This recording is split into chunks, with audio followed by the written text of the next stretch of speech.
मनोज जरांगे यांची भुजबळांवर सडकून टीका. छगन भुजबळ हा कामातून गेलेला माणूस असून तो पिसाळलेल्या कुत्र्यासारखा आहे, त्याला काय बोलावं ते सुचत नाही असं म्हणत मराठा आंदोलक मनोज जरांगे यांनी छगन भुजबळांवर जहरी टीका केली आहे. सरकारनं किती नोंदी शोधल्या, किती जणांना प्रमाणपत्र दिले हे आम्हाला चांगलं माहिती आहे. तो आता कामातून गेलेला माणूस आहे, त्यामुळे असं वक्तव्य करून त्याला जातीजातीत भांडणं लावायचे. गरीब ओबीसीलाच तो कुठचं आरक्षण खाऊ देत नाही, त्यामुळे त्याला आता महत्त्व देत नाही. कुणाचा बाप कुठेही गेला तरी ते आता रद्द होत नाही. तो आता कोर्टात जा, मग तुला मराठ्याचा कचका कळेल. तू जर कोर्टात गेला तर संपूर्ण ओबीसी आरक्षणाला चॅलेंज करेल असा इशाराही जरांगे यांनी भुजबळांना दिलाय. त्याचबरोबर येत्या 30 तारखेला सरकारचे 3 महिने पूर्ण होत आहेत. उदय सामंत आणि संदीपान भुमरे यांच्याशी मी फोनवर चर्चा केली, मात्र अद्याप त्यांना मुख्यमंत्र्यांनी वेळ दिली नाही असं त्यांनी सांगितलंय. मात्र येत्या 30 तारखेला पत्रकार परिषद घेऊन मराठा आंदोलनाची पुढील दिशा जाहीर करेल. पुन्हा रस्त्यावर तुम्हाला मराठा दिसेल असा इशाराही जरांगे यांनी राज्य सरकारला दिलाय. दादा, छगन भुजबळ यांनी शिंदे समितीबाबत एक वक्तव्य केलेलं आहे. ते असे म्हणाले की शिंदे समितीने 58 लाख नोंदी तपासल्या नसून फक्त 58 नोंदी तपासल्या. याबाबत आपली प्रतिक्रिया? नाही, मी त्या छगन भुजबळला नाही महत्त्व देतात. कारण त्याला महत्त्व द्यायचं किती काय करायचं हे आपल्याला पण लक्षात आलं पाहिजे. आता तो कामातून गेलेला माणूस आहे सध्या. म्हणजे तेव्हा असं ना एखादं पिसाळलेलं कुत्रं असतं ना, तसं झालेलं आहे. त्याला काही सुचत नाही काय बोलावं, आपण काय करतो, आपण किती मोठे मंत्री होतो, एका पक्षाचे किती ज्येष्ठ आपण नेते, आपलं वय किती आहे, आपण एखाद्या गरीब जातीविषयी मराठ्यांच्या किती अक्कसानं वागतो, किती सूड भावनेनं वागतो, याचं अक्कल त्याच्याकडं नाही आहे. त्याच्यामुळे त्याला महत्त्व देणं आम्ही कमी करून टाकला. त्यामुळे आम्हाला माहिती आहे किती नोंदी शोधल्यात, किती तपासल्यात, सरकार किती काम करते. ते आता सरकारच्या विरोधात गुपचिप काड्या करायला लागल्या. त्यामुळे अशाला महत्त्व द्यायचं नाही. सरकारने त्याला ओळखून घेतलं आता की गुपचिप काड्या करायला लागल्या आतून. त्याला असं राज्य शांत राहिले जमत नाही. त्याला राज्य उचकून देणं, जाती तेल निर्माण करणं, द्वेष पसरवणं, जाती हे त्याचा उद्योग आहे. आणि सरकारनं ओळखीला आणि मराठ्याने ते पहिलाच ओळखीलेला. त्यामुळे त्याला नाही महत्त्व देत नाही. त्यामुळे मी आत्ता सांगितलं ना तुम्हाला की सरकारच्या विरोधात कसं वातावरण करायचं विरोधात, हे तो काम करतो सध्या. कारण सरकारनं त्याला ओळखलं आहे. ह्यो किती मुक्या माझाच आहे, कसा जाती तेढ निर्माण करतो, कशा जातीत फूट पाडतो. ओबीसी एक प्रवर्ग आहे, त्याला जातीचं रूप दिलं आहे. ओबीसी आमचा समाज, ओबीसी आमची जात, असं बोलून ना ते त्याचा राजकीय फायदा उचलतं. मराठ्यांना चांगला माहिती आहे मराठ्यांना काय किती नोंदी निघाल्या, किती जणांना मिळाल्या, मराठ्यांना माहिती आहे ना. याला फक्त गरळ ओकायची, सरकारच्या विरोधात प्रचंड मोठं वातावरण याला दूषित करायचं, ही याची प्लॅनिंग आहे. ती सरकारनं ओळखली. मराठ्यांनी तर पिढ्यानं पार ओळखलेली. तो तर मराठ्याचा नंबर 1चा शत्रू आहे. गोरगरिबांचा वाटोळा करायला सगळ्यात महत्त्वाचा माणूस असेल तर तो छगन भुजबळ. आणि आता सरकारचा दिदारा करायला तो निघालेला. त्यामुळे त्याला महत्त्वच द्यायचं नाही. आता तुम्ही विचारलं म्हणून सांगावं लागलं.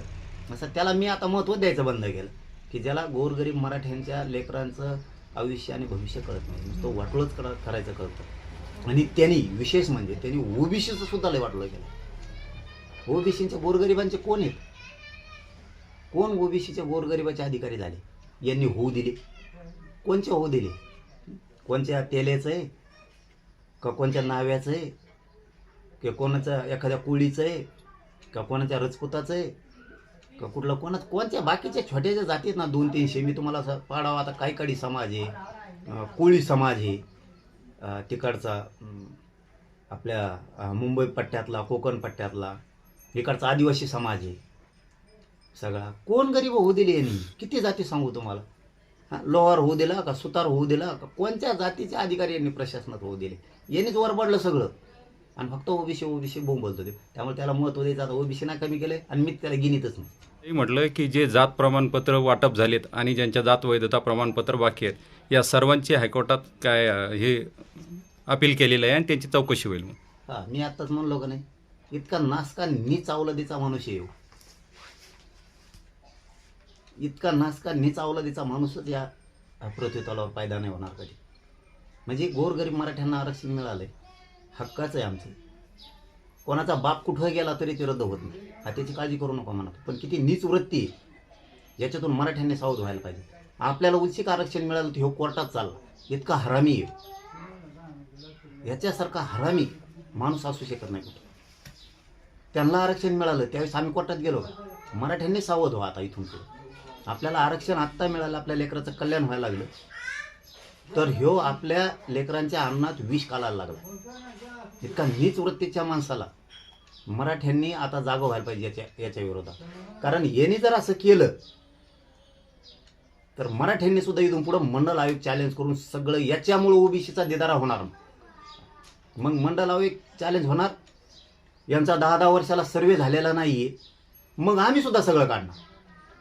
ह्यो जर कोर्टात गेलेला असला, आता गेलाय का नाही मला माहीत नाही, पण ह्यो जर गेलेला असला तर मराठ्याने आता सावध. आपल्या लेकराला उलशीक अन्न मिळायला लागला, आता तो हिसकून घ्यायला लागला. किती नीच वृत्तीचा मनुष्य. याच्यामुळं ना पुढं यांचं बी आरक्षण मग आता चॅलेंज करायचं. याला सुद्धा सुट्टी द्यायची अजिबात नाही. कारण ते बोगस मंडल कमिशन आहे, त्याने बोगस जाती आरक्षणात घातले. 16% वरचं आरक्षण बी बोगस घातलेलं आहे. मग त्यांनी मग यांच्यासुद्धा मराठ्यांना मागं लागायचं. इथून पुढं एकजूट राहा पुन्हा एकदा. म्हणून मी 30 तारखेला प्रेस ठेवलेली. मी उद्याच्या 30 तारखेला एप्रिलला आंतरवालीत पत्रकार परिषद ठेवली. यांना ठेप्याला आणावं लागणार आहे. कारण ह्यो इतका नासका माणूस आहे. याला दुसऱ्याच्या लेकराचं वाटोळं करण्यात याला आनंद वाटतोय छगन भुजबळ. आज माझ्या गोरगरीब मराठ्यांचे लेकरं अधिकारी बनायला लागले. आमचं हक्काचं आरक्षण आहे. आणि कोणी कोणाच्या बापाला चॅलेंज होत नाही. तू टेन्शन घेऊ नको ना, तू किती जा. पण याच्यातून मराठ्यांनी अर्थ घ्या. आपल्या लेकराला कुठं अन्न मिळायला लागले, आज नोकऱ्याला लागायला लागले, शिक्षणात चालले, तर ह्यो कोर्टात जायला लागलाय. यांनी इथून मागं सुद्धा असंच केलं. 16% आरक्षण मिळालं त्यावेळेस यांनीच मराठ्याचं वाटोळ केलं. म्हणून सगळ्या पक्षातले मराठी शाने व्हा. म्हणजे भाजपमधल्या मराठ्यांना सुद्धा आरक्षण लागतं. आणि काँग्रेस राष्ट्रवादीच्या मराठ्यांना सुद्धा, शिवसेनेच्या मराठ्यांना सुद्धा आरक्षण लागतं. म्हणून सगळ्या पक्षातल्या मराठ्यांनी शान व्हा. यांनी 16% मागचं घातलं, 13% दिलेलं घातलं, आता 10% चॅलेंज करीत, आता कुणबीचं चॅलेंज करून म्हणतोय. म्हणजे ह्यो किती मोठा मराठ्यांचा शत्रू आहे हे मराठ्यांनी आता पहिलं समजून घ्या. नसता तुमच्या डोळ्यात देखता तुमच्या लेकराचं मराठ्यांचं वाटोळं होईल. याला आपल्या लेकराला आनंदाचा आलेला घास आपले लेकरं अधिकारी झालेले बघवत नाहीये. इतका जातीनं बरबटलेला माणूस, प्रचंड जातीवादी. आम्ही नाही जातीवादी. ज्यावेळेस मुलीला शिक्षित मोफत केलं ना, आम्हीच करायला केलंय. त्यावेळेस आम्ही सगळ्या जाती धर्माच्या लेकराला द्या. लेकी बाईंना काय केलं? नुसतं मराठ्यांच्या मुलीला मोफत शिक्षण नको तर सगळ्या जातीच्या द्या. ही वृत्ती आमची. ह्यो संस्कारात आमच्या आणि छगन भुजबळच्या फरक. ते म्हणजे ना कुठं चिवडी धागंदरीला जाऊ. हो 100% ना. हे बघ छगन भुजबळ, तुला सांगतो, माणसाला ना माणूस म्हणून जगता आलं पाहिजे. लोकांच्या लेकरात जर अन्न तो जर विष कालाचा प्रयत्न केला ना, वाईट मरणानं म्हातारपणाला मारावं लागेल. ती परंपरा आहे. नियतीला मान्य नाही. वाईट मरण येईल असं वागू नको. तुझं मरण तुला मरणाने येणार. आम्ही नाही मारणार. आम्ही गोत दगड नाही आणत का. तुला काही समजत नाही. मी तुला कोर्टात जाय, कुठं जाय, तू गेला की जर ओबीसीचं सगळं देशातलंच नाही चॅलेंज केलं ना, तर आपलं बी नाव बदलून माया लेकराचा गरिबाचा देदारा केला की तो एकट्यामुळं सगळ्या ओबीसी आरक्षणाचा मी देदारा केला म्हणून समजू. ध्यानात ठेवतो. मी 30 तारखेला सांगणार.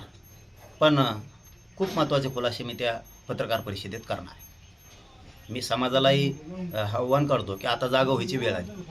बरं झालं त्या छगन भुजबळांनी त्याच्या तोंडाने सांगितलं की मी मराठ्याचं वाटोळं करायला लागलोय म्हणून कोर्टात जाऊन. म्हणजे मराठा आजपासून पुन्हा तुमच्या मीडियाच्या माध्यमातून जागा होईल आता. की आपलं हक्काचं, आमचं हक्काचं आरक्षण आहे ओबीसीतलं कुणबीचं, ते आमचं हक्काचं असून सुद्धा ह्यो अतिक्रमण करायला आहे, दाबदडप करायला लागला आहे, दबाव आणायला लागला आहे. फडणवीसची साथ घेतोय की काय हे थोड्या दिवसात लक्षात येईल. दबाव घेऊन आपलं मराठ्यांचं वाटोळं करतो काय. पण त्याला एक दिवशी मी पुन्हा सांगतो की तुला एक दिवस कळन मराठा ह्यो सरकारपेक्षा मोठा आहे. आणि जर का मराठ्यांचा आता तू वाटोळं करायचा प्रयत्न केला की मग मात्र मराठे दंडुके हातात घेणार आहेत. मग नाविलाजानं आम्हाला उतरू नको. आम्ही 2 वर्ष झालं शांततेत. आम्हाला त्या विषयात उतरू नको तू. त्यामुळे मी प्रेस 30 तारखेला एप्रिलला घेणार आहे. मी परवाच सांगितलेलं आहे की मी 30 तारखेला पत्रकार परिषद घेऊन सगळ्या विषयात समाजाशी माध्यमाच्या माध्यमातून, न्यूज चॅनलच्या माध्यमातून माहिती देणार आहे. आणि बरेचसे विषय त्याच्यात सांगणार आहे. कारण 30 तारखेला सरकारचे 3 महिने पूर्ण होते. 30 तारखेला. कारण त्यांनी 3 महिन्याचा वेळ मागितला होता. त्यांनी 8 मागण्यापैकी त्यांनी 4 मागण्या तात्काळ करू म्हणले होते आणि राहिलेल्या 4 मागण्या 3 महिन्यात पूर्ण करू म्हणले होते. आता 30 जानेवारीला त्यांनी ते उपोषण सोडलं होतं. देवेंद्र फडणवीस यांच्या माध्यमातून त्यांचा प्रतिनिधी येऊन त्यांनी ते उपोषण सोडलं होतं. त्या 4 मागण्या तात्काळ आणि नंतरच्या 4साठी 3 महिने म्हणजे ते तात्काळ राहिले आणि आता ही वरच्याला सुद्धा 3 महिने पूर्ण झाले, कारण त्याच्यात गॅजेटियर लागू करू म्हणलेले आहेत, सगळ्या केसेस वापस घेऊ, सगळ्या सोयऱ्याच्या अंमलबजावणीचा सगळा विषय त्याच्यात घेतलेला आहे. फक्त मराठ्यांनाच आव्हान आहे माझं, तुम्ही एकजूट राहा. ते असले भुजबळासारखे किती येऊ द्या, असले किती का आडवे बांधत होता, आपण काय टेन्शन घेऊ नका तुम्ही. फक्त आपण एकजूट पाहिजेत, नसता लेकरा बाळाचं वाटोळं होईल मराठ्यांना. 30 तारखेला मी हे सगळं सविस्तर मराठा समाजासमोर मांडणार आहे आणि पुढची मी काय दिशा आहे ती जाहीर करणार आहे. फक्त मराठ्यांना हात जोडून आव्हान आहे, या असल्या वळवळ करणाऱ्या अवलादी जर बंद पाडायच्या असल्या आपल्याला एकजूट राहावं लागणार आहे. नसता तुमच्या डोळ्यात देखता तुमच्या लेकराचं वाटोळं करायला हे शत्रू टपलेले छगन भुजबळासारखे, यांना वळवळ करून द्यायची नाही. जागे राहा, आजपासूनच जागे राहा. तो डिवचण्याचा प्रयत्न करत आहेत का असं वाटतंय का? देवेंद्र फडणवीस साहेब सरकारने मागच वळ केलेलं आहे त्याला, आत्ता नाही.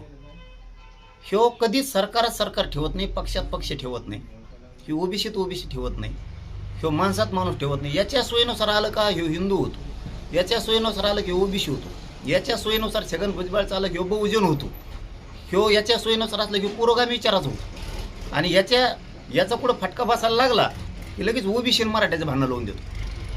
आणि गरीब ओबीसीला कुठंही तो आरक्षण खाऊ देत नाही, प्रशासनात जाऊ देत नाही, शासनात जाऊ देत नाही. निवडून बी ते ज्याची मोठी जात असेल त्यालाच आणतात. बारीक बारीक ओबीसीच्या जातीला का उभा करत नाहीत, बारीक बारीक जातींना आरक्षणातही जाऊ देत नाहीत, बारीक बारीक जातीला प्रशासनात नोकऱ्याही घेऊ देत नाहीत, महामंडळातही बारीक बारीक जातीला त्यांच्या खाऊ देत नाही. सगळं तोच खातो लागन तेवढं. म्हणून त्याला ओबीसीनं सुद्धा ओळखलेलं आहे की हो प्युअर जातीवादी माणूस. या सरकारच्या लक्षात आलं, कुठं शांत व्हायला लागलं की हो थिनगी टाकतो. याला खायला मिळेल, कारण ते आता ना ते प्युअर पागल झालं आहे. ते पागल म्हणजे ना ते आता काही दिवसात चिवडून येते नाही, आता थोड्याच दिवसात चिवडीन देवा. आता लई दिवस नाही लागणार त्याला चिवडायला. कोणत्या बी गावाच्या बाहेरच्या मोकळ्या जागेवर तोच दिसणार तुम्हाला कुठं बी. हां, मोकळी जागा असते ना ती, ते मी नाही म्हणत ते काय असते ती, त्या जागेत ह्योच दिसणार तुम्हाला आता. हां, हे याचं एक दिवस चिवड्या नाव पडन आता. कुठं इतका नालायक आणि नीच माणूस नाही बघितला रे. गोरगरिबांच्या लेकरावरती वाईट नजर नसली पाहिजे. चांगला थंड पडला होता, कुंकड काऊन गेलता बर्फात का कुठं तिकडं, आला तिकडून काड्या लावायला परत इकडं महाराष्ट्र. पुन्हा त्याला दूषित करायचा आहे, पुन्हा त्याला फडणवीस सरकारला बी असंच 2-3 भागा करायच्या दिसतात त्याला. इथं मराठ्यात ओबीसी पुन्हा वाद लावा दिसतोय, पण मराठा ओबीसी वाद मी आहे तोवर होऊ देत नाही, कारण याने काय आत्तापर्यंत ओबीसीला मोठं होऊ दिलेलं नाही. तो सोडता त्याने गोरगरीब ओबीसींचं वाटोळच केलं आणि सरकार त्याच्यापासून सावध आहे. आणि मी खरं सांगतो, मला महत्त्व देत नाही बरं मी त्याला. तुला जे जायचं ते जाय म्हणा, तुला बी मराठ्याचा काय काचका असतो ना कळण म्हणा, तू नुसता कोर्टात जाय. आता तू कोर्टात जाय आणि मराठ्यांचं नुसतं थोडंसं नुकसान होऊ दे, मग तुला कळण काय होत आहे. हां, 3 वेळेस सहन केलं आहे तुझं. आता 16% आरक्षण तूच घातलेलं आहे, 13 तूच घातलं, 10 बी हे तूच चॅलेंज करणार आहे आता दिलेली 80-20. तुम्ही आमच्या आरक्षण म्हणजे जाणीवपूर्वक घातलेले. त्यामुळं मराठी बी तुला कळते मराठी काय चीज असते ती.